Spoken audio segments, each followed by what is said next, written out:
एक बार एक बेटा अपनी बूढ़ी माँ को वृद्धाश्रम छोड़ने के लिए चला गया। माँ का वो इकलौता बेटा था जिसके लिए माँ ने जिंदगी भर संघर्ष किया था। वह अभी भी सिर्फ और सिर्फ बेटे की खुशी के लिए वह वृद्धाश्रम में रहने के लिए तैयार हो गई थी।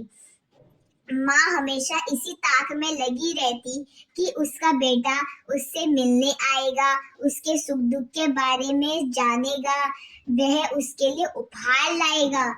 पर बेटे को भी माँ की कहाँ फिक्र थी। बेटा तो अपने ही दिनचर्या के जीवन में मगन रहता। वह माँ को वृद्धाश्रम में छोड़कर मगन रहता था। साल भर में एक बार माँ के लिए उपहार लाता, वह उससे मिलने आता, पर उसके सुख दुख के बारे में जाने बगैर सीधा उपहार देकर चला जाता। उसको ना माँ की कोई चिंता थी, ना कोई फिक्र। ऐसे ही आते जाते कई साल बीत गए और एक दिन बेटे को वृद्धा आश्रम से फोन आया कि आपकी माँ की हालत बहुत ही सीरियस है और वह बार बार आपको याद कर रही है।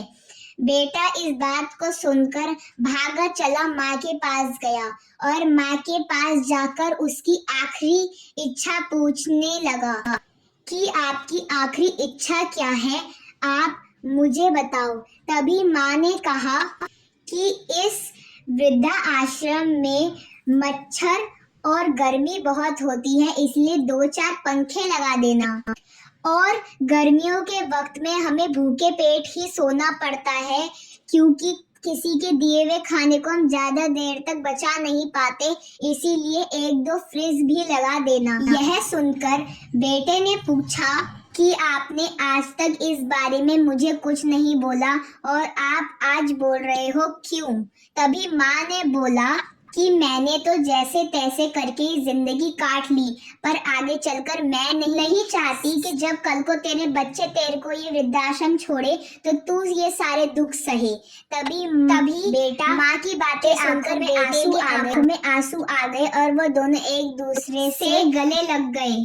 तो इस कहानी से हमें पता चलता है कि जो हम आज अपने माँ बाप के साथ करेंगे वही हमें कल जाकर मिलेगा, इसीलिए उन्हें कभी भी परेशान मत करना। तो आपको ये कहानी कैसी लगी? अगर अच्छी लगी हो तो इसे दिल से लाइक करना, सब्सक्राइब करना और बेल आइकन को दबा देना। Thank you.